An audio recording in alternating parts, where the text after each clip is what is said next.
Baik,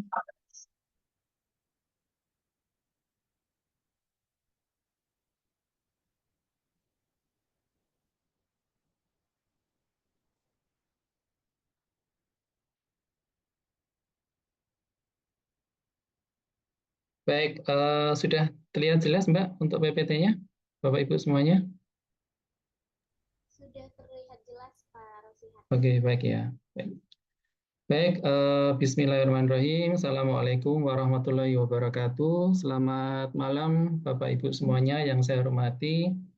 Alhamdulillah, puji syukur bagi Allah Subhanahu wa Ta'ala yang telah memberikan pada kita banyak sekali kenikmatan di malam hari ini sehingga kita bisa bertemu ya, berbagi ilmu, kemudian nanti kita bisa berdiskusi bersama karena terus terang untuk apa namanya pengalaman saya di Stephen ini juga terbilang masih baru Bapak Ibu ya, untuk lisensinya sendiri baru saya dapatkan sekitar mungkin 3 atau 4 bulan yang lalu, sehingga kami juga nanti membutuhkan banyak sharing dari Bapak Ibu semuanya, khususnya terkait dengan apa yang nanti saya paparkan.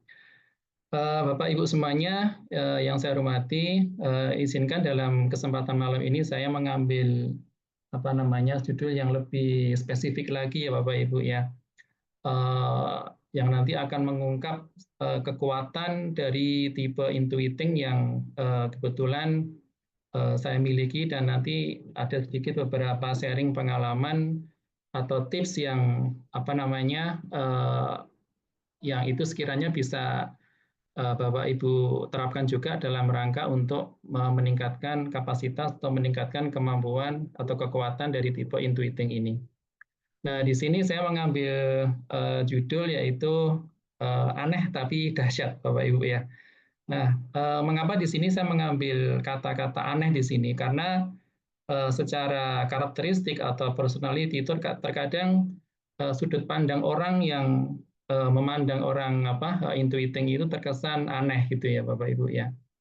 Anehnya di mana nanti kita akan lihat, dan ternyata di balik keanehan itu ada potensi yang dahsyat dari seorang intuiting itu. Nah, dahsyatnya seperti apa nanti kita akan lihat bersama, dan nanti bagaimana tips supaya apa namanya potensi dari atau kekuatan dari tipe intuiting itu kita ubah menjadi sesuatu yang bisa memiliki impact atau memiliki efek yang begitu dahsyat itu tadi.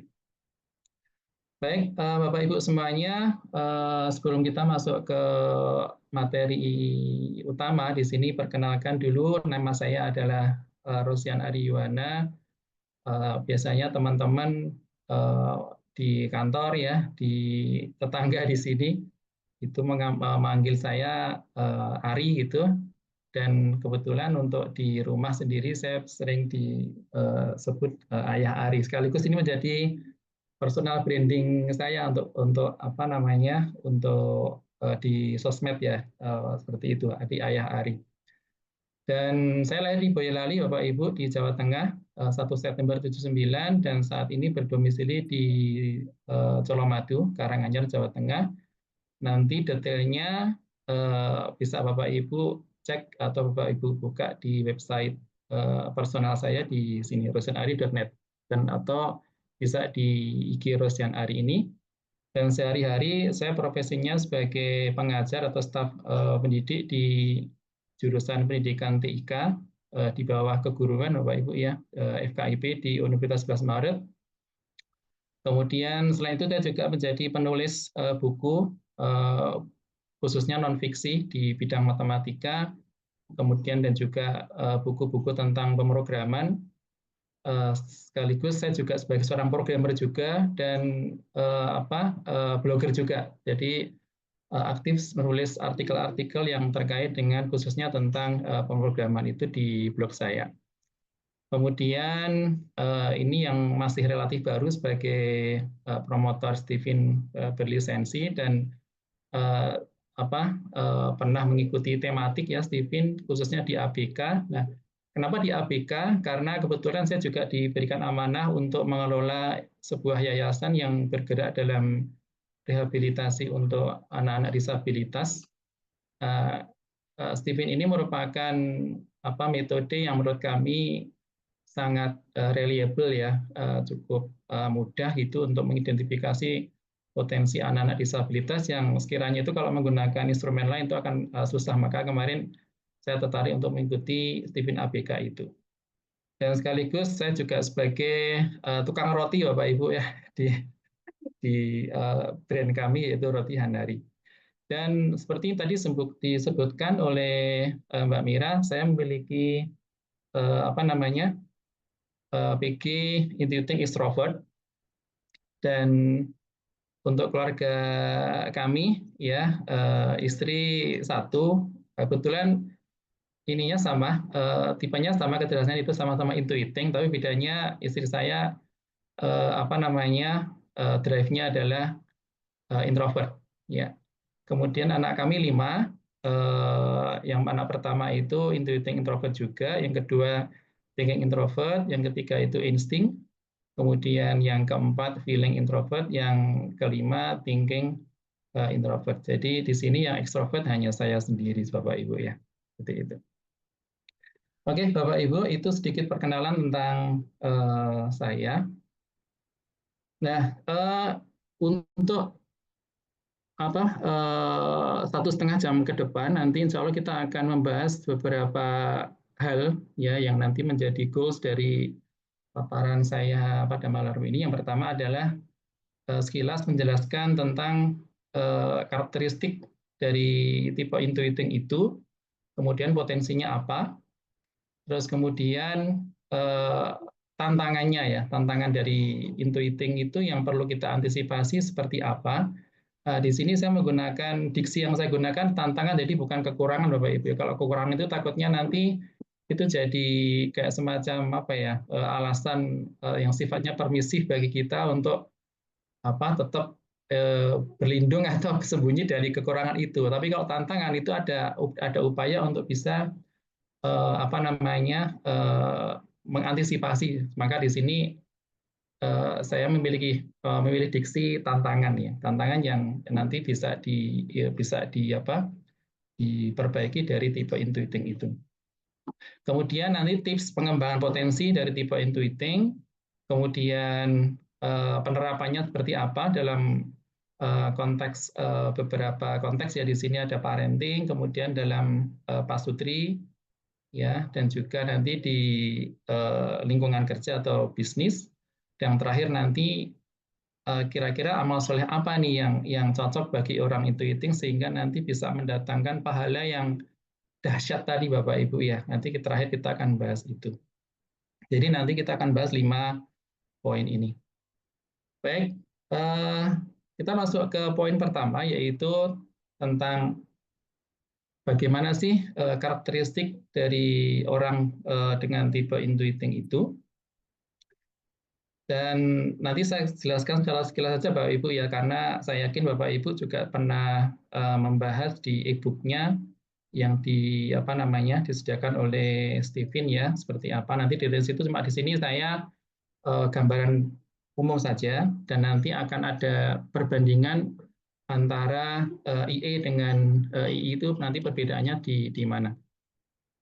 Nah, secara umum untuk orang bertipe intuiting itu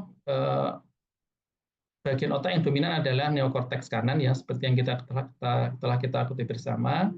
Kemudian bagian otak ini atau neokorteks kanan ini dia bertugas atau terkait dengan kemampuan yang relate dengan kreativitas ya, berpikir kreativitas, kemudian imajinatif ya, dan juga inovatif. Bedanya apa Bapak Ibu ya? Bedanya di sini kalau berpikir kreatif, kalau dalam istilah berpikir kreatif dalam konteks pendidikan, kebetulan saya di pendidikan Bapak Ibu, itu adalah kemampuan di mana seseorang itu bisa misalkan ada sebuah problem gitu ya. Orang disebut berpikir kreatif itu tatkala dia bisa menemukan lebih dari satu atau solusi alternatif dari masalah tadi, itu disebut berpikir kreatif. Kemudian imajinatif itu berarti dia bisa memiliki kemampuan dalam membayangkan terus dia bisa membuat semacam proyeksi-proyeksi seperti itu, ya. Sedangkan inovatif itu adalah membuat sesuatu yang baru, ya. Yang baru di sini bukan berarti betul-betul baru, tapi terkadang juga dalam bentuk sebuah metode-metode penyempurnaan yang sebenarnya mungkin sudah ada, tapi diperbaiki lagi, diimprove menjadi sesuatu yang lebih baik lagi. Itu contoh yang inovatif seperti itu. Kemudian karakter umum tipe intuiting, ya seperti yang Bapak Ibu barangkali sudah dapatkan di e-booknya, ya. Jadi karakter umumnya adalah berpikir kreatif dan inovatif itu, kemudian penuh imajinasi, ya. Kemudian atau ini bahasanya suka menghayal gitu, ya, berkhayal gitu. Kemudian dia juga berpikir secara abstrak atau secara global. Kemudian eh, dia banyak ide, sehingga terlalu banyak ide yang muncul dalam dalam pemikirannya itu, dia juga bisa mudah untuk melompat dari ide satu ke ide yang lainnya, seperti itu, ya. Jadi terkesan melompat-lompat. Kemudian dia juga cenderung untuk menyukai hal-hal yang sifatnya itu challenging atau menantang pikiran, ya. Dan juga pola pikirnya itu tidak berpola. Jadi dia tidak biasa, ya, tidak seperti pada umumnya gitu, ya. Kemudian dia juga seorang problem solver yang dia punya tadi, ya, dia suka tantangan untuk memecahkan permasalahan-permasalahan itu. Kemudian dia juga suka analogi-analogi, ya. Saya sendiri sebagai pengajar atau dosen itu juga terkadang untuk memudahkan siswa dalam memahami apa yang saya sampaikan itu terkadang juga menggunakan analogi-analogi yang sederhana, sehingga itu memudahkan siswa atau mahasiswa untuk bisa memahami apa yang saya maksud. Yang tadinya kompleks itu dengan analogi yang sederhana, maka mereka bisa menangkap esensi atau maksud yang saya sampaikan itu. Kemudian orang intuiting juga berorientasi ke masa depan, ya. Jadi dia memiliki, dengan kemampuan intuisinya itu, dia bisa memproyeksi sesuatu atau memprediksi sesuatu berdasarkan data-data saat ini, ya, atau kenyataan saat ini, itu nanti bisa memproyeksi apa yang akan terjadi di masa depan. Tren masa depan itu apa, berarti itu. Oke. Nah, kemudian kita akan lihat perbedaan, ya, perbedaan dari PG, ya, dari intuiting itu, yaitu nanti ada IE dan juga II, ya. Di sini kita lihat dari chemistry terlebih dahulu. Untuk chemistry, untuk intuiting extrovert, di mana dia yang dominan, lapisan otak yang dominan adalah lapisan otak luarnya, ya. Di mana chemistry-nya di sini untuk IE itu dia mendaratkan kata. Nah, kata di sini kita asosiasikan sebagai ide, Bapak Ibu, ya. Ide. Maka orang IE itu cenderung, yang dimaksud mendaratkan kata itu maksudnya dia akan menangkap sebanyak-banyak ide yang ada di lingkungannya, ya, di lingkungan sekitarnya. Kemudian dari banyak ide itu nanti dia akan dengan kemampuan berpikirnya, maka dia bisa membuat ide baru yang itu nanti bisa diterapkan atau ditangkap oleh pasar, gitu, ya, dibutuhkan oleh pasar, seperti itu. Kemudian kalau II, ya, II yang lapisan otak yang dominan dia adalah lapisan dalam, maka dia kebalikannya, dia malah menerbangkan kata. Maksudnya adalah ide, ya, atau sebuah karya yang ia harus buat itu harus dibuat sebaik mungkin atau sematang mungkin, gitu, ya. Maka nanti di sini kaitannya dengan ini, karena ia ingin membuat ide yang betul-betul matang, yang sempurna seperti itu, maka nanti di sini targetnya adalah signifikansi. Jadi ada perubahan yang itu tuh perubahan yang sangat signifikan, yang sangat mencolok, gitu, ya. Bahkan mungkin sampai 180 derajat dari sebelumnya, ya, seperti itu. Maka nanti dia di sini targetnya signifikansi. Kemudian jenis kecerdasan dari IE itu adalah spasial. kecerdasan spasial atau spatial quotient ya. Maksudnya adalah kemampuan di mana seseorang itu dalam memahami ya, kemudian bagaimana dia membayangkan, kemampuan dalam membayangkan dan memanipulasi objek ya atau ruang secara visual, Bapak Ibu ya. Sehingga orang EA itu dia mampu untuk melihat hubungan antara bentuk ya, kemudian ukuran, kemudian posisi ya sebuah objek dalam sebuah ruang gitu, baik itu dalam 2 dimensi maupun 3 dimensi ya. Jadi kalau misalkan contoh sederhana, misalkan kalau contoh dari ini ya, misalkan itu kalau orang IE itu dia bisa mudah untuk membayangkan, misalkan dulu waktu kita SD mungkin ya, SD atau SMP gitu ya. Ketika kita belajar matematika itu kan ada pokok bahasan tentang bangun ruang gitu ya, bangun ruang. Kemudian ada jaring-jaring kubus, jaring-jaring balok. Itu kalau orang yang IE itu akan lebih mudah untuk membayangkan objek-objek yang seperti itu. Ya, jadi kalau kita nanti diputar gitu ya, itu akan lebih mudah membayangkan dibandingkan mereka yang bukan IE. Itu dikatakan kecerdasan spasial. Ya. Dan kadang juga bisa menggunakan warna-warna tertentu. Misalkan kalau Bapak Ibu lihat beberapa jenis mushaf itu kan ada yang dikasih warna ya Bapak Ibu ya, penanda warna itu juga akan sangat efektif bagi mereka yang memiliki kecerdasan spasial itu. Contoh sederhananya misalkan contoh konkret yang sering kita lihat itu misalkan seperti Ustadz Adi Hidayat itu ya, ketika dia menghafalkan ayat gitu ya, itu sampai tahu posisinya di mana dia, di atas pojok kiri atas gitu ya, pojok kiri bawah, itu sampai paham seperti itu kecerdasan spasial. Kemudian kalau intuiting introvert itu di kreativitas. Kreativitas tadi yang sudah saya sampaikan, jadi dia kemampuan dalam menemukan beberapa solusi ya, alternatif gitu ya. Jadi tidak cuma satu, tapi bisa menentukan ide-ide atau solusi yang tidak tunggal gitu ya. Jadi beberapa ide solusi dari sebuah masalah yang sama seperti itu. Kemudian harapannya adalah kalau IE itu adalah assembling. Assembling berarti dia merakit ya. Jadi dia bisa membuat ide baru atau membuat metode baru, produk baru atau model baru, itu dia hasil dari rakitan dari model-model atau produk-produk yang sudah ada sebelumnya gitu ya. Jadi misalkan kebetulan saya saat ini baru ngambil S3 Bapak Ibu ya. S3 pendidikan itu saya mengembangkan sebuah metode pembelajaran atau model pembelajaran baru yang menggabungkan dua metode atau dua model pembelajaran yang sudah established. Nah, di mana kedua itu tadi dia ada kekurangannya dan saya gabung jadi satu sehingga membuat model pembelajaran baru yang itu bisa lebih baik lagi. Itu contoh assembling seperti itu.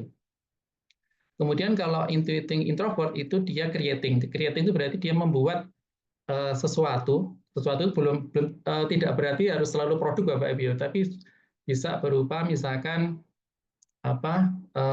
aktivitas atau mungkin kebiasaan-kebiasaan baru yang sebelumnya belum ada itu menjadi ada gitu ya. Gitu. Jadi tidak harus selalu create sebuah produk, tapi juga bisa berupa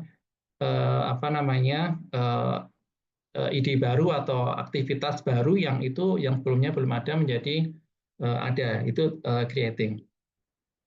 Kemudian kelebihannya di inovasi, ya inovasi ini tadi belum dia inovasi itu berarti belum tentu sesuatu yang baru benar-benar baru gitu, tapi bisa jadi dia jenisnya mungkin sama gitu ya, tapi dia jenisnya itu ada improvement di situ, itu yang dimaksud inovasi. Kemudian kalau invention atau penemuan berarti yang sebelumnya belum ada menjadi ada gitu ya, penemuan baru. Kemudian targetnya di sini kualitas karena dia sifatnya adalah improving ya Bapak Ibu ya, memperbaiki yang sudah ada menjadi lebih baik itu, jadi kualitas yang akan menjadi lebih baik. Tapi kalau signifikansi terkait dengan ini tadi chemistry-nya, karena dia membuat sesuatu itu harus sempurna, yang betul-betul nanti akan membawa dampak yang itu tuh besar gitu ya. Maka di sini targetnya adalah signifikansi. Kemudian tabiat terhadap uang, di sini kalau EA itu cenderung dia maju, maksudnya dia mau belanjakan uangnya itu untuk apa namanya kemajuan dirinya, ya. Jadi untuk mengimprove kemampuan dirinya. Jadi dia rela untuk mengeluarkan uangnya, membelanjakan uangnya itu untuk misalkan dia mau ikut workshop ya atau training gitu ya. Yang itu mungkin harganya bisa sampai mahal, sampai puluhan juta gitu. Itu dia mau untuk ke sana gitu. Dia istilahnya adalah investasi layar ke atas ya. Seperti itu. Dia rela untuk membelanjakan uang ke situ. Tapi kalau yang II itu dia tabiatnya adalah kepuasan. Maksudnya ya belanjakan uangnya itu untuk ini, untuk mengimprove kualitas karya ciptaannya ya. Karena tadi kan dia harus ini ya, harus karya itu harus baik mungkin, harus perfect, harus benar-benar matang. Dia rela untuk apa namanya belanjakan uang untuk ke arah sana gitu, yang nantinya benar produk-produk itu akan benar-benar diakui orang dan itu nanti akan membuatnya puas gitu ya, kepuasan tadi. Kemudian peranannya untuk EA itu dia sebagai perannya orientasinya adalah sebagai pembaharu ya, di mana nanti di sini maksudnya adalah ide itu ia dapatkan dari kebutuhan pasar ya, kemudian dia menciptakan inovasi baru ya, yang nanti dia akan apa namanya jadikan sebagai agen perubahan gitu ya. Kemudian kalau II itu dia peranannya adalah sebagai penggagas ya, inisiator lah seperti itu ya, inisiator yang ingin serba sempurna, yang nanti dia akan berdampak menjadi sesuatu yang berubah secara signifikan itu. Ya, ini perbedaan dari IA versus II. Baik, kemudian kita lihat potensinya sekarang ya. Potensi dari tipe intuiting ya secara umum itu apa namanya yang pertama ya dia bisa berpikir out of the box. Jadi dia bisa berpikir yang itu tuh apa namanya istilahnya itu anti mainstream gitu ya, di luar kebiasaan gitu. Dan inilah yang nanti terkadang kalau orang nggak paham itu orang itu karena dia idenya itu atau apa pemikirannya itu benar-benar unik, kreatif dan bahkan bertentangan gitu dengan kebiasaan orang pada umumnya, maka terkadang orang lain yang nggak paham itu menganggap orang intuitif itu orang yang aneh gitu ya. Jadi sebenarnya keanehan, stigma aneh itu sebenarnya disebabkan karena perbedaan cara pandang saja. Cara pandang orang yang non intuitif terhadap orang intuitif, karena yang pemikirannya yang nyeleneh, yang aneh gitu ya, out of the box, anti mainstream itu menganggap orang intuitif sebagai orang yang aneh. Dan kemudian dia mampu untuk menemukan ide unik dan kreatif ya. Dan inilah yang menjadi potensi atau kelebihan orang intuiting itu, karena tentunya Bapak dan Ibu ya kita semuanya sering mendengar bahwa ada istilah ya bahwa ide itu mahal gitu ya. Ide itu mahal karena tidak semua orang bisa untuk memiliki ide gitu ya. Ide-ide terutama ide-ide yang sifatnya itu solutif itu nggak semua orang bisa berpikir ke arah sana gitu. Kemudian dia juga cepat mengenali peluang-peluang baru ya, dengan kemampuan intuisinya dia bisa cepat mengenali potensi-potensi yang dia bisa kembangkan menjadi sebuah peluang-peluang baru yang itu lebih lebih secara benefit yaitu lebih besar ya. Kemudian dia juga visioner ya dan futuristik ya, berorientasi ke masa depan tadi ya. Maka orang yang intuiting itu dia bisa menjadi sumber inspirasi bagi tim gitu ya, atau masyarakat sekitarnya atau keluarganya gitu. Bahkan dia bisa menjadi trendsetter ya. Apalagi kalau trendsetternya dalam hal kebaikan, maka orang yang intuiting itu dia bisa istilahnya tadi bisa mendatangkan pahala yang besar gitu ya untuk kebaikan itu. Kemudian dia juga memiliki kemampuan intuisi yang kuat, ya. Dan intuisi yang kuat itu dia dapat merasakan ini potensi atau resiko itu yang nanti akan terjadi, ya, sebelum itu nampak jelas bagi orang lain. Jadi dia bisa memprediksi kira-kira nanti potensi kedepannya itu plusnya apa, minusnya apa. Itu kadang dia bisa memiliki kemampuan itu, bisa merasakan itu. Kemudian kemampuan yang seperti ini itu dia nanti dapat memberikan manfaat dalam ini ketika dia mengambil keputusan yang sifatnya dia butuh cepat gitu ya. Jadi tanpa perlu analisis lebih detail ya, dengan kemampuan intuisinya itu dia bisa mengambil keputusan yang sifatnya cepat ya. Kemudian tapi di sini juga nanti potensi ini juga bisa ini juga ya, ada sisi negatifnya juga, nanti kita lihat. Nah, ini di sini tantangannya ya, tantangannya. Nah, eh, apa namanya? Tantangan yang pertama tadi saya katakan tantangan karena di sini bukan kekurangan ya. Kalau tantangan itu kan dia pasti nanti dia akan ada usaha untuk mengurangi ini ya. Artinya bisa dia perbaiki gitu ya. Kekurangan ini bisa diperbaiki. Maka di sini diksi yang saya pilih adalah tantangan tadi. Nah, tantangan yang pertama bagi orang intuiting itu dia terlalu abai ya, terlalu abai pada hal-hal yang sifatnya itu detail, karena tadi dia hanya sifatnya orientasinya kan sesuatu yang abstrak ya, global gitu, sehingga yang detail-detail itu dia kadang tidak begitu care di situ. Dia lebih fokus pada big picture-nya aja, konsep besarnya saja, dan cenderung mengabaikan atau mengesampingkan yang sifatnya rinci. Nah, ini bisa membawa efek negatif ya, yaitu itu bisa menyebabkan kesalahan ya, karena kurang teliti. Ini juga terjadi di dalam diri saya Bapak Ibu ya. Jadi hal-hal yang sifat, jadi misalkan ketika mengerjakan soal ujian gitu, pengalaman saya pribadi, pengalaman ketika mengerjakan soal ujian itu kadang idenya saya bisa nangkep ya, idenya nangkep, solusinya bisa nangkep, tapi tatkala mengerjakan ini runtutan gitu ya, itu terkadang kurang teliti gitu ya, karena terburu-buru gitu ya.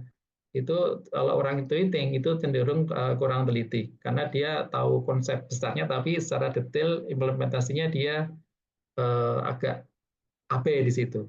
Ya, ini bisa jadi tantangan bagi seorang intuiting. Kemudian mudah bosan, ya. Dia kurang sabar dalam menjalani proses yang berulang-ulang. Memang ini kalau di e-book itu kan di sertifikat dijelaskan bahwa dia seperti seorang sprinter yang jarak pendek ya. Jadi secara stamina dia eh, apa apa namanya itu kekuatannya itu hanya besar di awal-awal saja, tapi tatkala itu butuh proses yang perjalanan yang panjang untuk menjalani proses itu, kadang dia tidak butuh stamina yang kuat gitu ya. Dia mudah surut di situ ya. Sehingga di sini jadi tantangan bagi orang intuiting untuk menjalani proses yang panjang ya.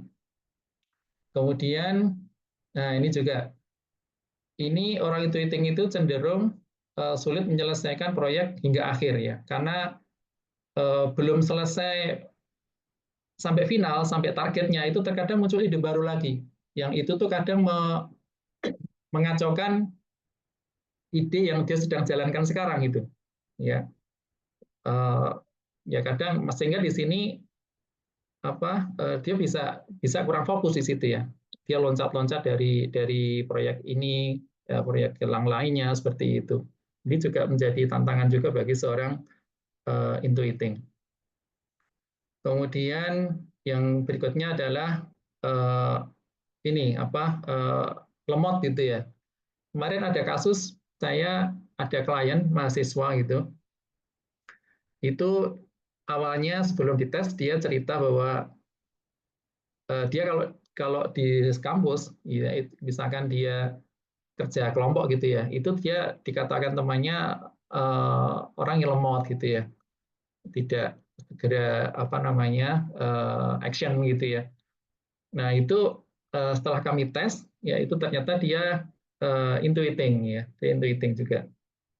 Nah, kenapa kok bisa lemot gitu ya, kok bisa seperti itu? Itu karena bisa jadi karena dia terlalu banyak ide, idenya terlalu banyak, terus kemudian dari sekian banyak ide itu dia eh, mempertimbangannya lama gitu ya, mempertimbangannya lama sehingga untuk segera take action itu dia akan kesulitan gitu, memutuskan untuk mana yang akan dieksekusi itu dia akan kesulitan. Maka ketika orang lain nggak paham ya cara berpikirnya dia itu, maka dia dianggap sebagai orang yang lemot. Nah, seperti itu. Sehingga nanti ada tipsnya untuk supaya tidak lemot itu nanti ada ya. Jadi ada butuh orang yang dengan tipe lainnya, tipe kecerdasan lain untuk memutuskan apa namanya kira-kira dari sekian banyak ide itu mana yang akan apa dilakukan atau dieksekusi gitu ya. Jadi menentukan direction dari beberapa ide-ide yang muncul dari ini dari apa namanya idenya, dari pemikirannya.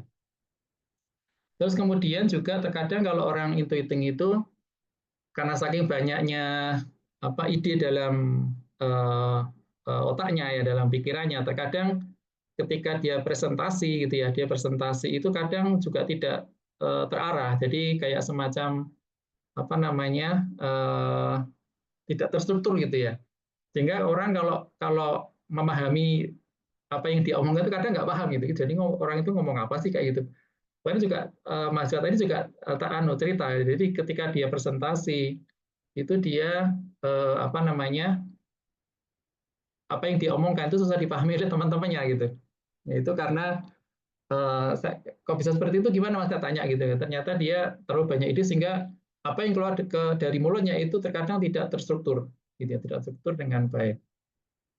Nah ini beberapa challenge ya, tantangan yang nanti bisa yang sering kali muncul oleh orang di orang tipe intuiting yang nanti kita akan coba beberapa tips ya supaya hal-hal ini nanti kita bisa perbaiki sedikit demi sedikit nanti. Nah kemudian ini tadi ya stigma orang aneh tadi saya katakan. Nah kenapa kok orang itu aneh ya? Orang intuiting kok aneh gitu ya? Karena bagi orang awam gitu, yang biasanya kalau orang awam itu kan sukanya pola pikir yang teratur, yang runtut gitu ya. Nah, orang yang terbiasa seperti itu ketika mendengar ide atau dijelaskan ide dari orang-orang intuiting itu yang tidak runtut tadi itu seakan-akan apa namanya susah untuk menangkap gitu ya. Terkadang tidak logis juga ya, tidak logis menurut orang awam gitu ya. Juga tidak detail ya, dia hanya itu hanya teori gitu ya. Hanya orang itu hanya bisa teori aja tapi apa no action gitu ya. NATO gitu. No action talk only gitu. Kemudian terlalu berkhayal gitu ya. Kemudian anti mainstream. Nah, itu beberapa hal ini yang sering muncul di orang intuiting sehingga orang yang di luar intuiting nah itu menganggapnya sebagai orang yang aneh itu. Nah, nanti ada tipsnya bagaimana supaya mengurangi stigma-stigma yang negatif itu. Oke, nah di sini ada beberapa tips ya Bapak Ibu ya. Untuk paling tidak untuk bisa mengurangi tadi apa paling tidak untuk mengimprove diri kita yang intuitif itu supaya bisa lebih baik lagi. Yang pertama Bapak Ibu ya, mari kita biasakan untuk mencatat ide ya, mencatat ide ya, kita siapkan mungkin apa kertas atau apalah nanti yang itu tuh bisa kita gunakan untuk coret-coret ide kita ya. Terkadang memang orang intuitif itu ide itu munculnya spontan ya Ibu ya, munculnya spontan, jadi ada masalah itu terus idenya spontan gitu. Nah itu kalau bisa kita selalu sedia apa kertas ya, pulpen, atau kalau di smartphone kita sediakan note, itu aplikasi note itu kita coba tulis di situ meskipun apa namanya, secara detailnya kita belum belum pikirkan, tapi ide sekilas yang secara global tadi, secara abstrak tadi kita tuliskan aja. Gitu. Nah, ini kenapa kok penting? Karena nanti terkadang banyaknya ide kalau kita tidak tidak dokumentasikan atau tidak kita catat, itu terkadang nanti kita lupa ya apa yang tadi sudah kita temukan, ide yang muncul itu tuh apa, kalau nggak kita tulis nanti bisa bisa lupa gitu ya. Kemudian karena tadi orang intuiting itu dia cenderung karena banyak ide dan dia bisa loncat dari ide satu ke ide yang lainnya gitu ya, maka tips yang Bapak Ibu bisa terapkan juga yaitu kita kalau bisa kita bikin micro goals ya, target-target yang sifatnya itu mikro, yang targetnya kecil-kecil dulu, sehingga ini supaya tetap kita fokus pada satu ide dulu gitu ya, supaya tidak loncat-loncat tadi. Kemudian terapkan disiplin diri ya, buat to do list ya, buat jadwal kerja yang ini supaya juga sama kita supaya tetap fokus dalam ini apa satu satu activity gitu ya. Apalagi tadi kan sifatnya dia untuk proses yang lama kan dia tidak stamina, secara stamina dia tidak cukup banyak ya, tidak cukup kuat. Maka kita perlu buat to do list itu sehingga itu sebagai cross check kita, checklist kita untuk memastikan bahwa activity itu kita sudah lakukan gitu ya.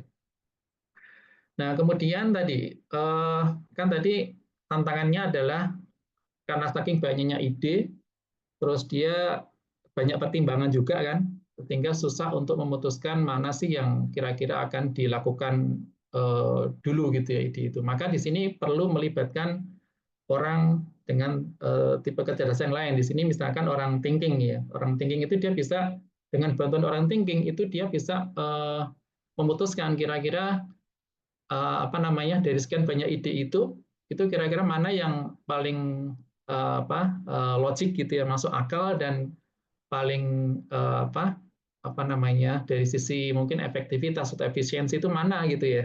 Itu yang memutuskan bisa orang thinking dia, dan kemampuan analitiknya, logikanya gitu ya, itu bisa membantu orang intuiting yang tadi yang galau karena terlalu banyak ide, yang terlalu banyak pertimbangan itu. Atau orang sensing yang dia butuh mendetailkan ya, mendetailkan yang ide yang sifatnya abstrak global tadi menjadi yang sifatnya lebih aplikatif gitu ya, yang lebih detail lagi. Terus kemudian ini orang intuiting itu apa namanya terkadang takut salah ya, takut salah, takut gagal, takut salah, takut gagal gitu. Ini pernah saya rasakan tatkala memulai bisnis roti tadi Bapak Ibu ya. Jadi sebenarnya untuk apa? Untuk eh, apa membuka bisnis tadi itu juga awalnya agak sempat ragu-ragu juga ini. Jalan atau enggak, jalan enggak gitu. Kenapa? Karena terus terang itu merupakan bisnis yang benar-benar baru bagi kami ya, karena saya background-nya kan orang matematik, orang programmer, kemudian kebetulan pernah belajar bikin roti dan apa mau mau membuka sebuah bisnis yang sama sekali baru bagi kami gitu. Sempat ada rasa khawatir, takut gitu ya, apa gagal ya, takut salah gitu. Nah, ini bagi orang intuiting kalau misalkan muncul seperti itu, nah ini kita harus terbuka pada kesalahan gitu ya, terbuka pada apa namanya kegagalan itu kita harus terbuka gitu. Toh kegagalan atau kesalahan itu kan merupakan proses belajar juga sebenarnya kan, dalam rangka untuk memvalidasi dan mengimprove ide ya, ide-ide. Kalau misalkan kita punya ide sesuatu, nah kita untuk memastikan bahwa ide kita itu benar-benar apa baik atau enggak, cocok atau enggak, kan kita perlu memvalidasi kan ya. Maka untuk bisa memvalidasi itu ya atau mengimprove itu kan kita harus benar-benar berani untuk mencoba dulu, kemudian ini reliable enggak sih gitu ya, ini cocok enggak sih. Nah itu kan butuh pengalaman untuk harus harus berani mencoba gitu ya. Kemudian ini terkait dengan kemampuan tadi ya, apa? Jadi dia kalau orang intuitif itu kan dia punya kemampuan dalam memprediksi sesuatu atau membuat hipotesis yang nanti akan terjadi di waktu yang akan datang, karena tadi orientasinya kan masa depan. Maka kalau bisa pastikan itu kita lakukan berdasarkan dengan data gitu ya, data-data yang saat ini ada kita amati gitu ya. Terus kemudian itu kita lakukan untuk apa namanya? Untuk mendukung kemampuan intuisi kita dalam memprediksi sesuatu di masa depan itu. Dan ini juga pernah saya lakukan ketika tadi membangun bisnis roti tadi, Bapak Ibu. Jadi ketika membangun bisnis itu, saya juga melakukan riset kecil-kecilan. Jadi untuk memvalidasi apakah ide saya itu benar-benar sesuai dengan apa yang dibutuhkan pasar gitu ya. Jadi sampai saya ini apa risetnya itu langsung ketemu sama customer. Jadi saya cari customer-customer yang memang suka roti gitu. Suka roti, saya telepon satu-satu. Kira-kira terutama saya fokus ke pertanyaan ini. Kira-kira Bapak Ibu itu ketika mau beli roti itu yang apa namanya kekhawatiran apa yang Bapak Ibu rasakan ketika mau beli roti gitu ya. Jadi saya ingin menangkap dari sisi kekhawatiran dari yang bisa menghalangi seseorang untuk membatalkan beli roti itu apa yang menjadi kekhawatirannya gitu. Saya tangkap dari situ ide-ide bisnisnya. Nah ternyata ada bisa nangkep beberapa kekhawatiran ya A, B, C, D seterusnya. Akhirnya itu nanti memvalidasi ide saya tadi yang tadinya saya ingin membuat roti yang itu tuh benar roti yang dia punya value yang apa namanya dari sisi value-nya itu nanti akan menjadi positioning dari produk brand itu nanti, maka saya sampai seperti itu untuk memvalidasi idenya sehingga oh benar ternyata pasar membutuhkan itu sehingga saya bisa menentukan roti yang titik-titik gitu ya yang mau sesuai dengan kebutuhan pasar itu gitu. Nah itu eh, tadi menggabungkan data dan intuisi tadi ya. Jadi untuk memvalidasi ide itu.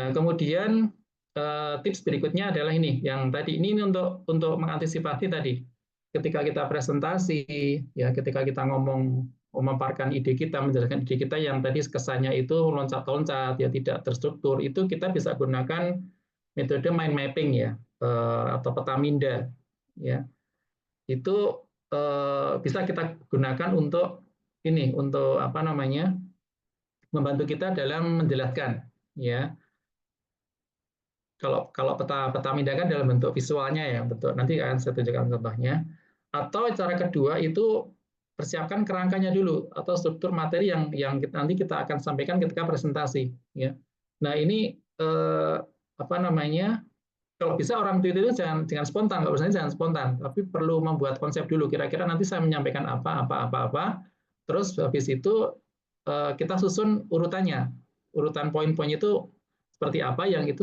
sekiranya bisa logis ya orang ketika mau mendengarkan itu dia paham kira-kira apa yang saya sampaikan itu harus ini dulu harus dikonsep dulu ya dan kalau orang itu tinggal akan lebih cocok kalau konsep itu dalam bentuk poin-poin gitu ya poin-poin jadi kerangkanya aja nanti karena dia nanti orang-orang itu cenderung bisa menjabarkannya sendiri secara otomatis dulu pernah pengalaman ketika saya mau apa kultum pertama kali Bapak Ibu ya waktu Ramadan itu tahun berapa itu awalnya saya karena baru pertama kali saya mencoba untuk membuat teksnya teks yang detail apa namanya kata per kata itu terus akhirnya saya menerapkan itu saya baca ternyata saya nggak nyaman Bapak Ibu malah itu banyak salah baca gitu ya saya nggak nyaman akhirnya sekarang kalau misalkan mau apa kultum gitu misalkan itu saya bikin ini aja poin-poin aja nanti materinya apa yang awalnya dulu ketika menyiapkan teks itu sampai butuh 5 halaman kertas gitu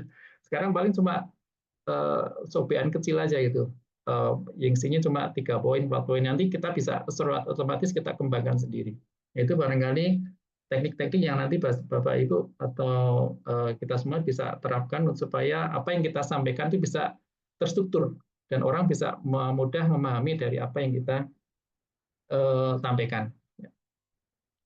Terus kemudian, nah ini upaya untuk tetap apa namanya mengembangkan kemampuan berkreasi kita ya orang intuiting itu bisa melakukan rutinitas yang sifatnya kreatif ya, kreatif. Misalkan di sini membuat quotes-quotes yang itu sifatnya memberikan inspirasi atau apa namanya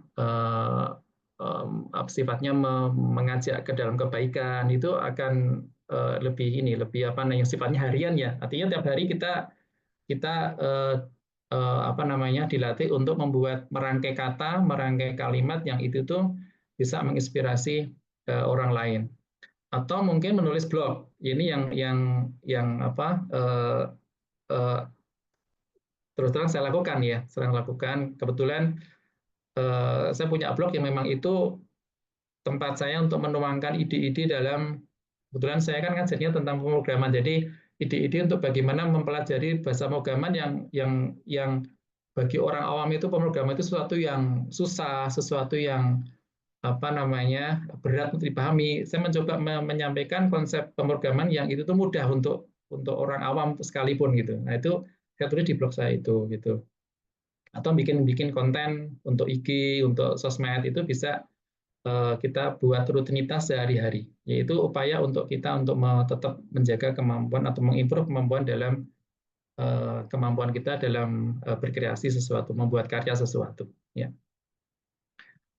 Nah ini contoh peta minda atau mind mapping yang barangkali Bapak Ibu bisa gunakan untuk membantu kita dalam atau peta konsep istilahnya, peta konsep yang itu nanti kita bisa gunakan untuk menjelaskan sebuah kita ketika mau memaparkan sesuatu. Ini contoh untuk apa ketika kita mau menjelaskan dalam presentasi ya, presentasi. Jadi ada pembuka nanti materinya apa, ini oh nanti isinya apa, ini seperti itu. Kemudian ini nanti penutupnya. Ini hanya contoh saja. Ya. Atau yang bentuknya tadi poin-poin tadi juga bisa. Ya. Baik, kemudian kita masuk ke penerapan ya Bapak Ibu ya sekarang ya. Penerapan. Kita mulai dari mendidik anak dulu, mendidik anak yang intuiting. Kata kuncinya adalah ini, kasih kebebasan. Ya, kasih kebebasan. Kebebasan di sini maksudnya bukan kebebasan yang benar-benar mutlak bebas, tidak, tapi tetap kita nanti ada pagarnya, ada apa namanya batasannya ya, ada arahannya gitu. Itu sama satu lagi adalah apresiasi. Jadi dua kata kunci itu yang nanti kita bisa gunakan dalam mendidik anak intuiting. Jabarannya adalah seperti ini. Yang pertama, kita pahami dulu kebutuhan anak, khususnya kebutuhan anak yang intuiting ya. Jadi dia itu tidak suka pendidikan yang sifatnya itu doktrin, ya. Kamu harus ini, kamu harus itu, yang sifatnya tidak ada opsi, gitu ya. Itu dia tidak nyaman, tidak suka. Kemudian setelah kita tahu bahwa anak yang intuiting itu seperti itu, maka nanti kata kunci pertama, kita berikan kebebasan. Kebebasan dalam memilih, ya, kebebasan dalam bereksplorasi, kebebasan dalam menentukan strategi. Ya. Tapi di sini sekali lagi bukan tidak ada batasan. Jadi kebebasan tetap nanti kita sebagai orang tua tetap kita arahkan. Rambu-rambunya apa? Rambu-rambunya tentu saja ya satu ya asalkan dia tidak melanggar norma agama atau aturan agama gitu kan, norma hukum yang berlaku di kita, di negara kita, dan juga norma masyarakatnya kan rambu-rambunya itu aja, gitu ya. Selama itu tidak melanggar tiga tadi ya silakan aja, ya. Atau satu lagi misalkan rambu-rambunya adalah tidak membuat dampak buruk atau madharat bagi anak itu atau mungkin orang lain, itu bisa kita jadikan sebagai rambu-rambu dalam ini dalam memberikan kebebasan itu, ya. Jadi berikan pilihan-pilihan, jadi berikan opsi-opsi yang itu anak itu bisa memilih, ya. Kemudian yang kedua adalah kita ciptakan lingkungan yang itu bisa mendorong rasa ingin tahunya dia dan rasa ingin mengeksplorasinya. Misalkan kita sediakan buku-buku yang buku-buku apa namanya pengetahuan gitu ya, ensiklopedi dan sebagainya. Itu tuh contoh-contoh yang itu bisa memicu atau mendorong rasa ingin tahu anak gitu ya. Atau permainan-permainan yang itu merangsang kemampuan imajinasi, misalkan Lego gitu ya. Kalau Lego pun nanti juga ini Bapak Ibu ya, untuk anak intuiting itu nanti orientasinya untuk Lego itu agak sedikit beda kalau untuk anak sensing. Kalau sensing itu Legonya itu nanti apa namanya, cenderungnya kan anak itu nanti akan meniru kan. Jadi kita kalau anak sensing ya, kita beli Lego yang itu tuh ada panduannya, ada panduan yang cara membuat rumah. Jadi menyusunnya itu berdasarkan panduan. Tapi kalau orang anak atau anak intuiting itu kita kasih arahan, jadi bagaimana anak itu bisa membuat apa namanya bentuk-bentuk baru itu sesuai dengan kemampuan imajinasi dia. Jadi tidak harus selalu apa ngikuti apa yang panduan yang ada di Lego itu, tapi dia kita kasih challenge, kita kasih arahan, kita kasih apa namanya tantangan. Gimana kalau misalkan kamu bikin beberapa model yang itu berbeda dengan sebelumnya, misalkan bentuk rumah, nanti bentuk rumah yang ada apa namanya bentuk yang ini, bentuk yang kedua, dan seterusnya.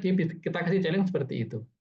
Atau misalkan kita kasih challenge, misalkan anak itu bisa membuat apa namanya benda baru yang itu tuh benda yang merupakan gabungan atau kombinasi dari benda yang lainnya. Misalkan contohnya, contoh sederhana, misalkan kita kasih challenge ke anak, biasanya nggak kamu bikin mobil-mobilan yang itu tuh ada, yang itu juga nanti jadi pesawat kayak gitu misalkan. Itu kan seperti itu aja.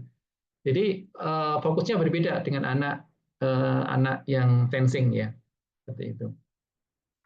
Kemudian dalam komunikasi ini kita karena apa namanya? Karena tadi kan orang intelligent kan orientasi ke masa depan, maka kita bisa gunakan diksi kata-kata bayangkan gitu ya. Jadi anak diminta untuk membayangkan apa yang terjadi eh,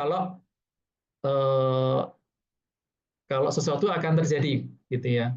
Misalkan contoh sederhana, misalkan si anak ini males nih, dia nggak mau belajar matematika misalkan ya.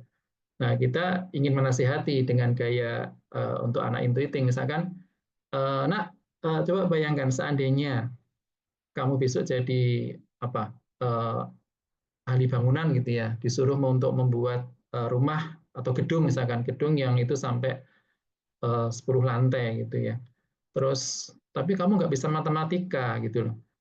Terus apa yang terjadi kalau misalkan kamu diminta membangun gedung yang 10 lantai itu, kalau kamu nggak bisa matematika, apa yang terjadi gitu? Bisa nggak gedung itu akan terwujud gitu ya.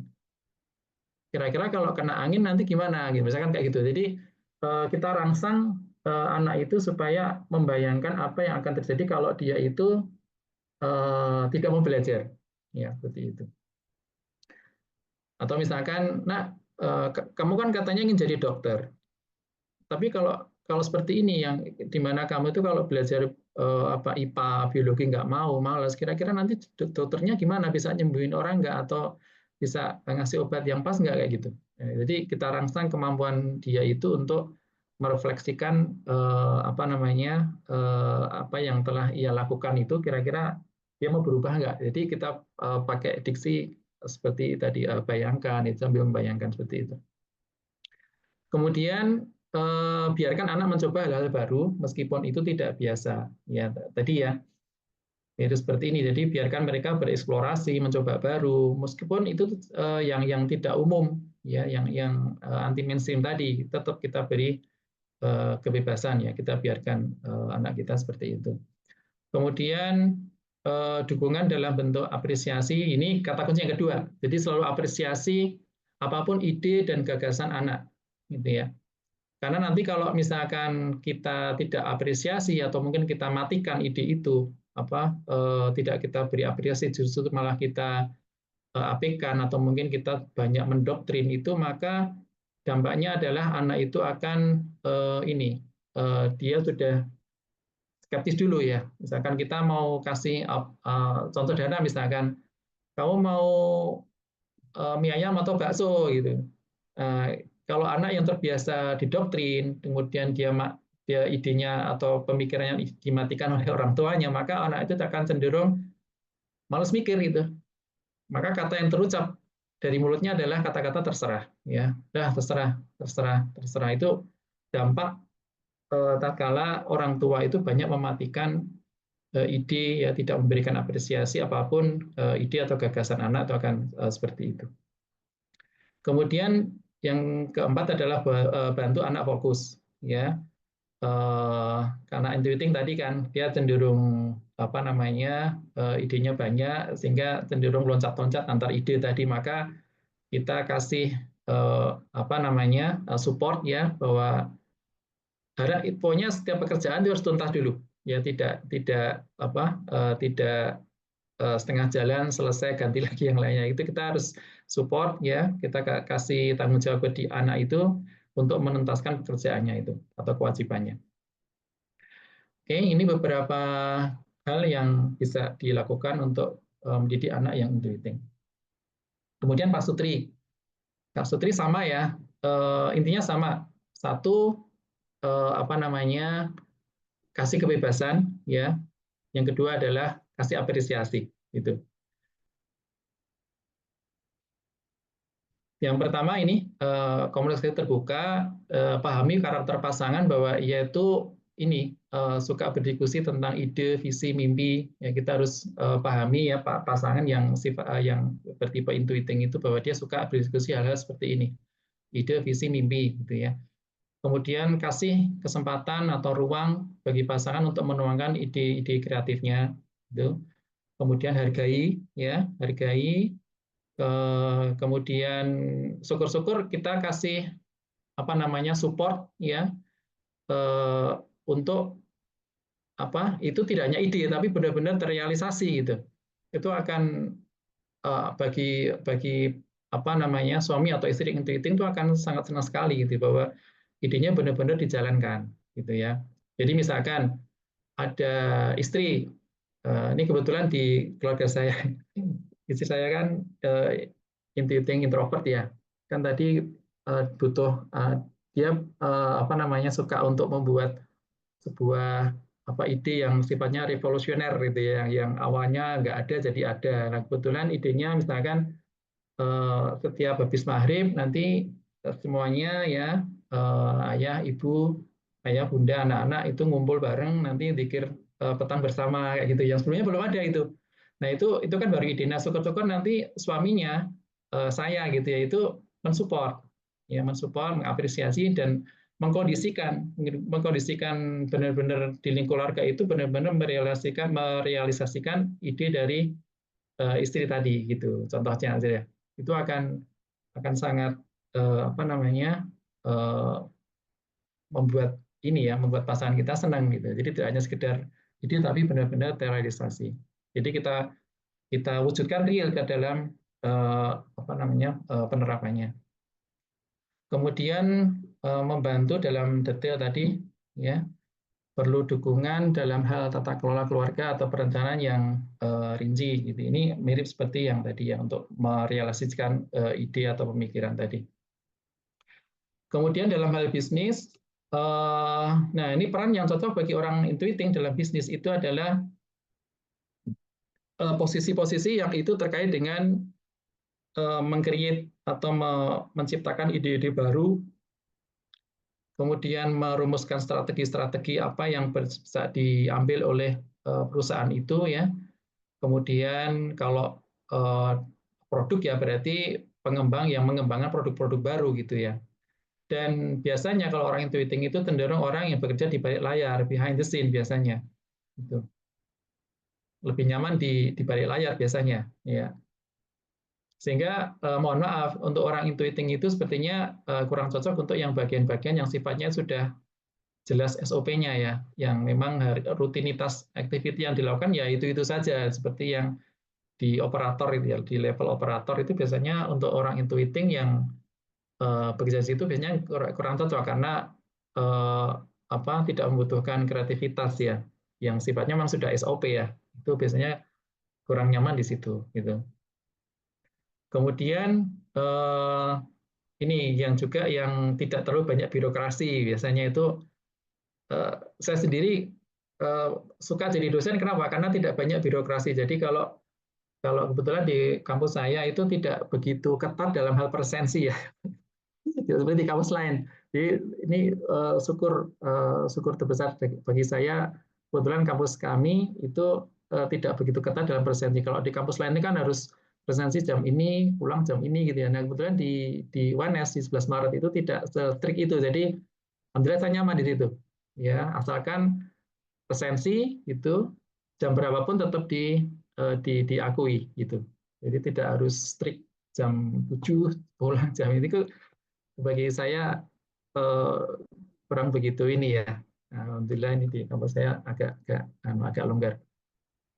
Kemudian pastikan nanti di tempat kerja itu ada ruang untuk brainstorming ya, brainstorming apa namanya, tukar pikiran, tukar pendapat terkait dengan ide-ide baru ya, strategi-strategi baru. Itu kalau orang intuiting akan nyaman sekali.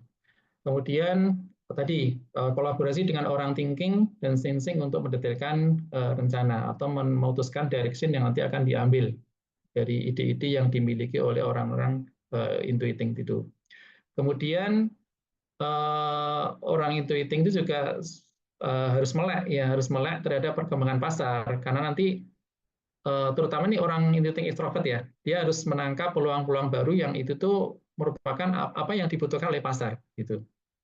Yang nanti dia akan bisa menciptakan produk baru atau positioning baru bagi brandnya itu, yang sehingga nanti dengan positioning baru itu yang merupakan kebutuhan pasar itu dia bisa masuk ke dalam blue ocean strategi. Jadi dia tidak mau masuk ke dalam yang red ocean yang berdarah-darah gitu ya. Jadi dia bisa main usahanya itu strateginya di level yang lebih sempit, tapi dia bisa tidak banyak pemain atau tidak banyak apa namanya. Jadi kolam baru yang itu tidak banyak pemainnya, dia bisa main di situ karena dengan positioning baru tadi gitu. Kemudian eh, perlu dukungan data dan riset untuk memperkuat hipotesis tadi sudah ya. Nah, kemudian ini juga khususnya untuk orang-orang ini ya, untuk orang intuiting extrovert, dia butuh pengalaman, butuh ilmu dari para ahli, pakar ya, menimba pengalaman-pengalaman mereka yang itu nanti kita bisa assembling menjadi sebuah ide-ide baru gitu. Pengalaman baru, ya metode baru, bahkan produk baru. Itu akan sangat bermanfaat sekali bagi khususnya untuk orang yang intuiting extrovert. Nah, kemudian ketika membangun bisnis, karena tadi kan dia mudah apa namanya pindah-pindah gitu ya Bapak Ibu ya. Maka sarannya itu fokus ke satu bisnis dulu. Satu bisnis dulu ya. Kemudian kita kembangkan, kita kelola sampai benar-benar sudah autopilot. Yang itu tuh kita hanya tidak apa namanya? Tidak banyak berperan di situ. Jadi kita hanya memantau saja sampai itu benar-benar bisa jalan secara autopilot, baru nanti kalau sudah itu baru kita bisa buka bisnis baru. Jadi jangan beberapa bisnis dulu, tapi cukup satu dulu, fokus ke situ sampai autopilot, baru kita bisa buka bisnis yang baru. Nah, kemudian terakhir Bapak Ibu ya, bagaimana cara orang intuiting itu beramal soleh ya. Jadi Bapak Ibu semuanya kita ya diberikan anugerah, diberikan potensi oleh Allah Subhanahu wa taala dalam bentuk tadi kemampuan berkreasi, ya kreativitas, inovasi. Terus kemudian kita juga apa namanya diberikan Allah Subhanahu wa taala kemampuan untuk yang bisa menginspirasi orang lain gitu ya.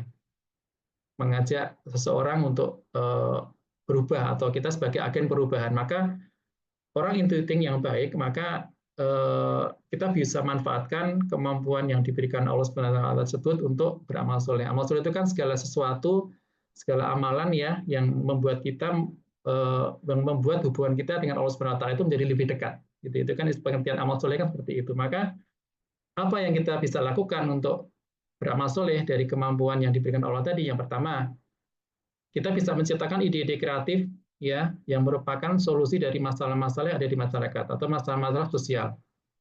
Karena tadi kita kan sebagai problem solver kan. Nah, itu kita cari masalah-masalah apa yang di masyarakat, misalkan masalah tentang apa? Misalkan tentang sampah misalkan ya. Sampah itu kan itu masalah kan, pengolahan bagaimana kita mengolah sampah yang itu dianggap sesuatu yang kotor yang menjadi masalah dalam masyarakat itu menjadi sebuah kita cari solusinya, bagaimana mengatasi sampah itu sehingga itu tidak lagi menjadi sesuatu yang mengganggu di masyarakat. Itu contohnya misalkan itu bentuk amal soleh juga, Bapak Ibu ya. Kemudian ini ciptakan kebiasaan-kebiasaan positif baru. Karena kita sebagai ibaratnya sebagai agen perubahan ya, sebagai trendsetter, apalagi trendsetter kebaikan, jangan malas banyak trendsetter keburukan atau kejelekan. Jadi kita jadikan diri kita sebagai trendsetter kebaikan ya, baik itu di keluarga ya, di kantor cukup skop kecil dulu ya, enggak tidak terlalu muluk-muluk dulu, jadi keluarga dulu ya, di kantor ya, kita ciptakan apa namanya kebiasaan-kebiasaan yang sebelumnya belum ada menjadi ada dalam hal kebaikan gitu ya. Kemudian bisa juga dalam bentuk ini, kita bikin konten-konten yang itu menginspirasi kebaikan bagi orang lain ya.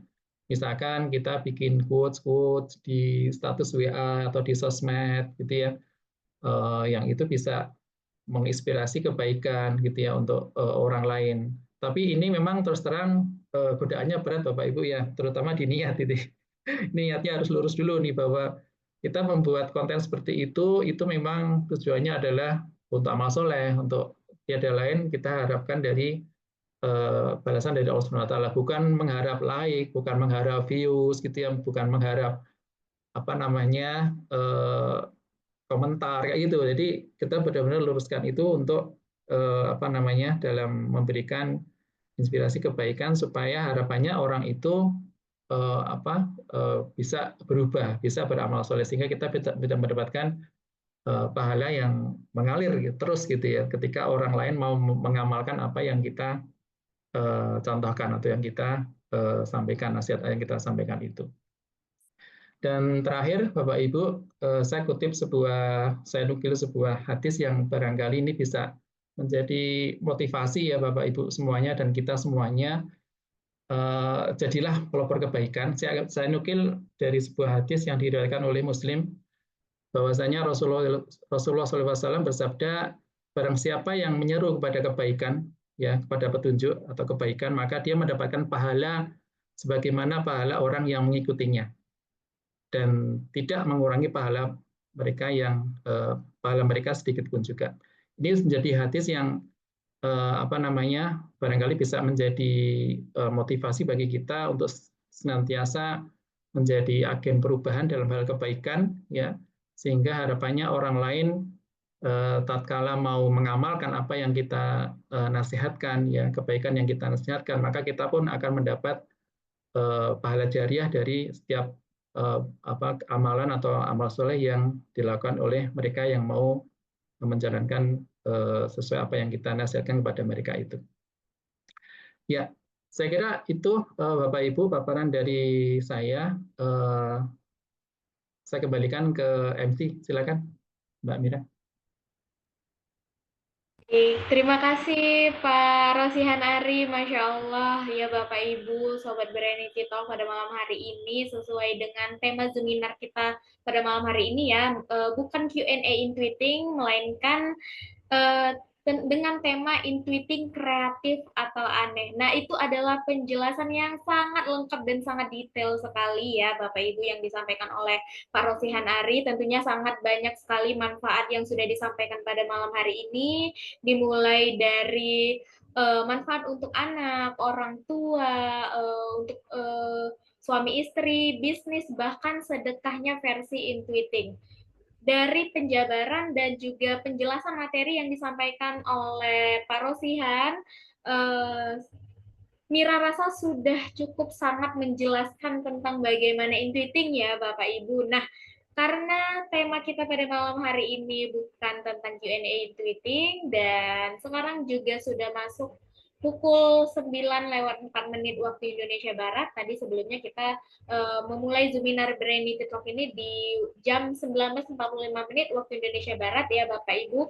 Dan kita masih punya waktu 10 menit lagi sebelum Berenity Talk ini kita akhiri untuk melanjutkan sesi tanya jawab, sharing ataupun diskusi yang ingin Bapak Ibu tanyakan. Dan di sini yang Mira lihat sudah ada satu pertanyaan yang masuk dan mohon maaf jikalau ada pertanyaan dari Bapak Ibu yang ingin bertanya langsung ataupun dari chat yang mungkin belum sempat untuk dijawab pada sesi Brainity Talk in Tweeting pada malam hari ini ya Bapak Ibu. Nah mudah-mudahan kita bisa sharing kembali, berjumpa kembali, tanya jawab ataupun diskusi di sesi Brainity Talk in Meeting di next session ya Bapak Ibu. Nah di sini sudah masuk pertanyaan pertama, ini dari Ibu Siti Hajar. Mira bantu untuk pertanyaannya ya Pak Rosihan, jadi Mira bantu untuk bacakan. Nah pertanyaan dari Ibu Siti Hajar, bagaimana cara mendidik anak intuiting saat usia 18 tahun? Karena untuk saat ini, si anak maunya diizinkan keluar malam, pulang malam-malam menginap ke rumah teman. Sementara saya sensing dan saya adalah adik almarhum ayah anak intuiting tersebut. Apakah sebaiknya saya beri izin atau gimana cara mengaturnya agar tidak pulang malam, apalagi menginap? Kebetulan intuitifnya adalah intuitif introvert dan Bu Siti Hajar adalah sensing introvert. Silakan Pak Rosihan Ari tanggapannya. Iya, apa namanya? Ya terkait dengan ini kebetulan juga terjadi di anak saya ya, Mbak ya. Ya, kasusnya mirip seperti ini, cuma untuk anak saya itu thinking ya, thinking. Jadi pernah apa namanya ya kebetulan anak saya ada kuliah itu ya, ada mahasiswa gitu, dan sering pulang malam. Kebetulan perempuan juga, anak saya perempuan gitu, terus sering pulang malam gitu ya, sering pulang malam, terus kemudian bahkan juga menginap juga seperti itu ya. Jadi kalau saya sendiri sebagai orang tua, yang pertama adalah eh, kita lihat dulu, minta penjelasan dari anak. Kira-kira apa sih tujuan dari apa namanya keluar itu atau mungkin menginap ke rumah teman itu apa gitu ya. Jadi di sini kita kasih ini aja. Kalau orang anak kebetulan kalau anak saya thinking, ya mungkin prinsipnya hampir sama ya. Jadi saya kasih kebebasan untuk memilih. Jadi kalau misalkan apa namanya pulang, jadi saya menggunakan acuan jam sih sebenarnya. Kalau jamnya itu kurang dari apa namanya yang jadi patokan saya jam 8 ya, jam 8 malam. Kalau misalkan sudah selesai ya tetap saya bolehkan asalkan jam 8 harus sudah pulang. Artinya kalau misalkan belum belum selesai yaitu eh, kamu untuk keamanan ya sebaiknya menginap daripada nanti kalau misalkan itu apa terjadi sesuatu di jalan gitu ya. Itu akan berpotensi akan membahayakan. Jadi saya berikan opsi dalam bentuk tadi apa dia bisa melihat kira-kira dia selesai jam berapa. Kalau misalkan dia eh, kurang dari jam 8 maka harus pulang seperti itu. Jadi memang agak-agak strict ya, memang ya agak strict karena itu memang apalagi kalau perempuan kan memang secara aturan kan harus harus agak ketat ya, apalagi dia perempuan. Tapi kalau dia memang di atas jam 8 ya mau tidak mau dia harus menginap ke temannya gitu. Jadi untuk anak thinking sendiri saya agak sedikit longgar, tapi ada sedikit apa namanya rambu-rambu yang agak strict tadi. Dan untuk anak editing mestinya sama juga. Jadi kita kasih kebebasan asalkan tidak melanggar apa namanya dari si syariat. Kalau dia perempuan kan tetap harus ada syariat tadi kan. Itu. Tapi kalau misalkan itu laki-laki kita hadapkan dengan norma masyarakat. Itu biasanya kalau di masyarakat itu kalau jam-jam itu kan biasanya dibatasi jam-jam 9 seperti itu ya. Itu kita jadikan rambu-rambu aja. Jadi tetap kita kasih kebebasan tapi ada bersyaratnya seperti itu. Terima kasih Pak Rosihan tanggapannya. Nah ini sudah menjawab sekali ya Bu Siti Hajar untuk anaknya yang intuitif. Mudah-mudahan dapat dimengerti dengan baik dari pertanyaan Bu Siti Hajar dan Mira akan lanjut lagi ya karena masih ada waktu 5 menit lagi. Mira akan lanjut lagi ke pertanyaan selanjutnya. Ini ada tanggapan dari Ibu Darmi, keren sekali penjelasannya. Terima kasih banyak untuk sharing-sharingnya. Alhamdulillah kalau memuaskan untuk Bu Darmi. Saya lanjut lagi ke pertanyaan selanjutnya ya Pak Rosihan. Ini dari Ibu Tika Pertiwi. Izin bertanya, bagaimana cara mengarahkan anak yang intuiting extrovert yang tidak mau belajar, Pak? Mohon penjelasannya. Terima kasih. Silakan Ya, Pak Rosihanari tanggapannya. oke, baik. Tadi dia sudah ya, Bapak Ibu ya. Jadi bisa dengan tadi, misalkan belajar apa? Misalkan belajar tadi matematika. Jadi kita ajak anak itu untuk membayangkan tadi ya. Misalkan matematika tadi. Kita tanya dulu, cita-citanya apa gitu si anak itu ya. Misalkan anak itu ingin jadi pilot misalkan, pilot misalkan. Nah, bayangkan seandainya kamu jadi pilot nih. Terus kemudian kamu kan tahu kan kalau pilot itu dalam menerbangkan pesawat kan tentunya banyak apa namanya angka-angka kan dia di situ ya untuk menentukan kecepatan pesawat, kemudian tinggi kalau apa namanya ketika dia terbang itu dia harus kecepatannya berapa, kemudian dia harus ketinggian berapa. Itu coba kalau misalkan kamu nggak belajar matematika, bisa nggak kamu jadi pilot apa menerbangkan pilot apa pesawat dengan baik. Jadi kita ajak seperti itu. Jadi membayangkan apa yang terjadi ketika dia nggak mau belajar itu dan itu dia jadi profesinya itu gitu. Jadi pilotnya ketika dia nggak bisa matematika apa yang terjadi gitu misalkan. Itu barangkali bisa dicoba ya trik seperti itu. Atau mungkin dokter tadi dokter dia nggak mau belajar apa biologi misalkan. Nah, bisa nggak kira-kira untuk mengidentifikasi penyakitnya, oh, ini obatnya apa? Kalau kamu nggak tahu, nggak mau belajar biologi, kira-kira bisa nggak gitu?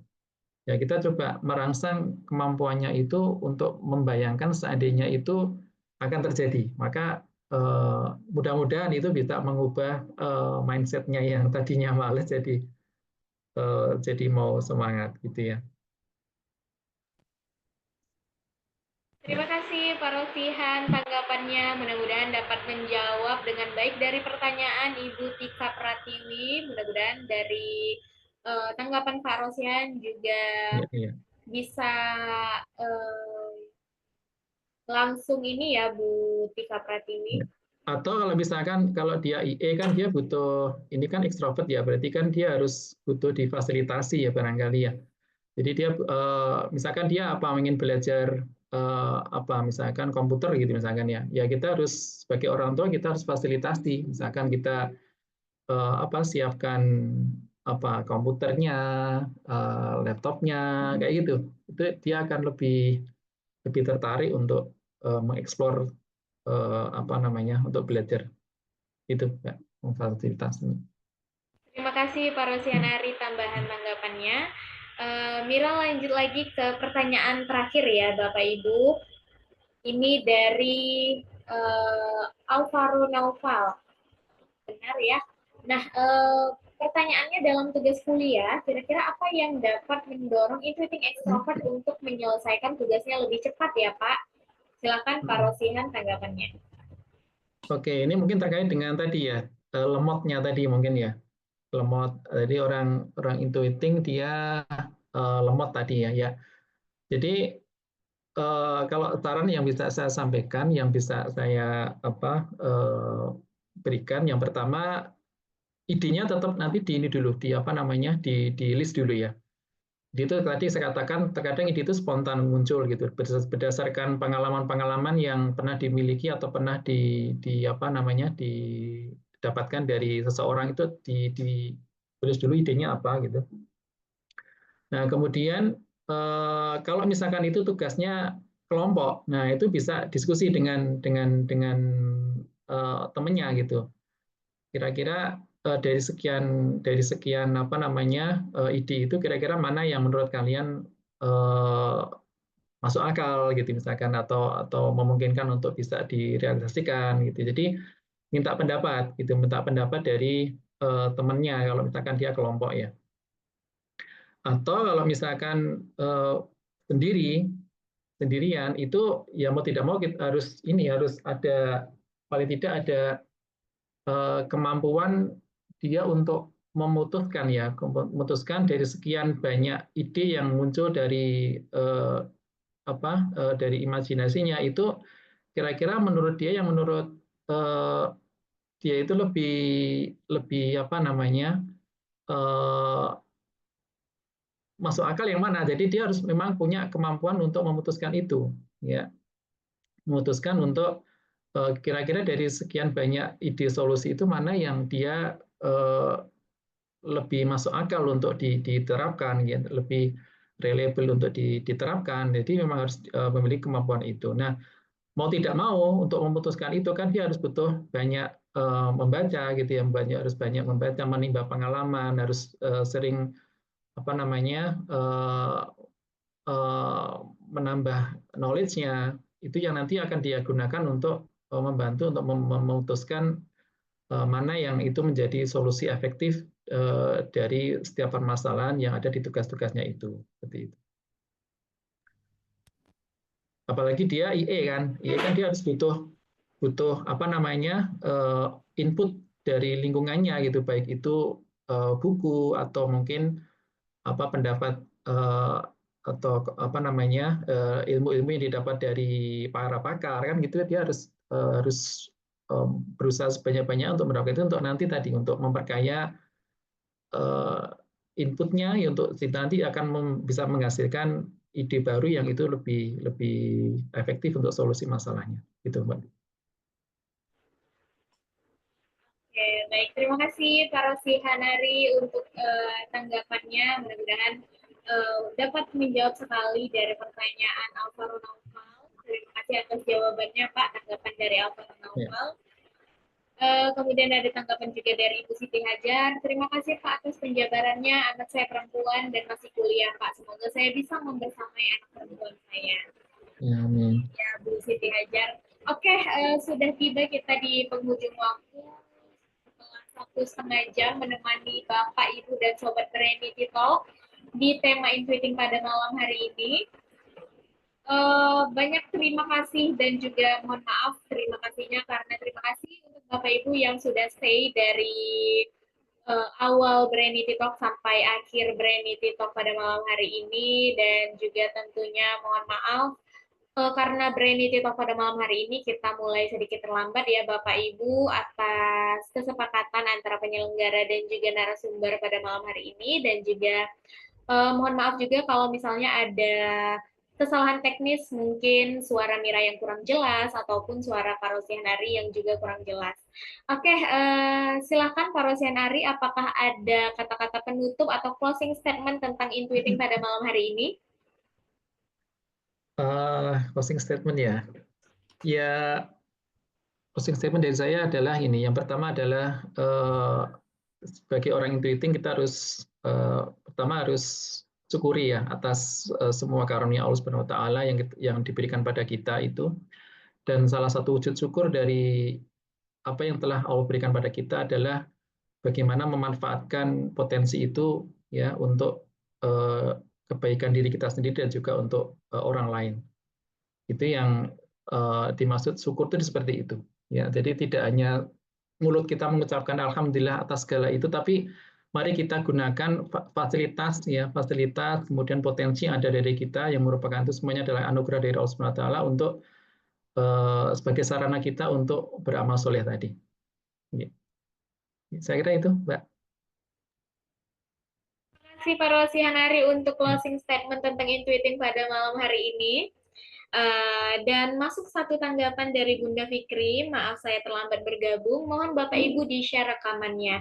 Insya Allah Bapak Ibu dan Sobat Berenity Talk, setiap Berenity Talk itu akan ada record Zoom-nya dan akan di-upload di YouTube Stephen Brain Official. Silakan Bapak Ibu yang mungkin terlambat bergabung atau ingin mendengarkan kembali ya tentang materi pada malam hari ini ataupun sharing yang sangat memberikan banyak manfaat untuk Bapak Ibu. Dan jangan lupa untuk like, komen, dan juga share videonya di sosial media masing-masing Bapak Ibu semuanya. Dan jangan lupa jika ada pertanyaan silakan komen sebanyak-banyaknya di konten YouTube-nya Stephen Brain Official. Oke, tentunya terima kasih banyak untuk Pak Rosi Hanari, Mira ucapkan wakili dari Stephen Brain yang sudah menyempatkan waktunya pada malam hari ini untuk menyampaikan materi tentang intuiting yang sangat luar biasa dengan sangat baik dan juga sangat jelas. Dan alhamdulillah Brainity Talk kita pada malam hari ini juga dapat terselesaikan dan berjalan dengan lancar. Dan tentunya terima kasih banyak juga untuk Bapak Ibu, teman-teman Sobat Brainity Talk yang sudah setia mengikuti event Brainity Talk pada setiap hari Rabu malam khususnya ya Bapak Ibu. Dan tentunya untuk Bapak Ibu yang sudah bergabung pada malam hari ini dan ini bukanlah akhir dari perjumpaan kita karena insya Allah kita akan terus terhubung dan berkomunikasi dan mungkin kita akan berjumpa kembali di lain waktu pada event-event Stephen Brain lainnya. Dan tentunya Mira ingin mengucapkan terima kasih untuk Stephen Brain yang sudah memberikan Mira kesempatan dan juga kepercayaan untuk menjadi MC pada Brainity Talk malam hari ini. Tentunya kesempurnaan hanya milik Allah. Sekali lagi Mira selaku MC pada malam hari ini dan juga mewakili Pak Rosihan Ari. Memohon maaf jika ada kesalahan ataupun kehilafan dalam bertutur kata dan juga penyampaian. Mari kita akhiri dengan hamdalah, alhamdulillahirabbil alamin. Semoga apa yang sudah Pak Rosian Ari sampaikan dapat memberikan manfaat dan juga kebaikan bagi kita semua. Wassalamualaikum warahmatullahi wabarakatuh. Selamat istirahat dan selamat malam Bapak Ibu dan teman-teman Sobat Brainity Talk semuanya. Ya, Waalaikumsalam. Waalaikumsalam warahmatullahi wabarakatuh. Terima Terima kasih. kasih sekali lagi Pak Rosihan Ari. Ya, sama-sama Mbak. Ya, makasih.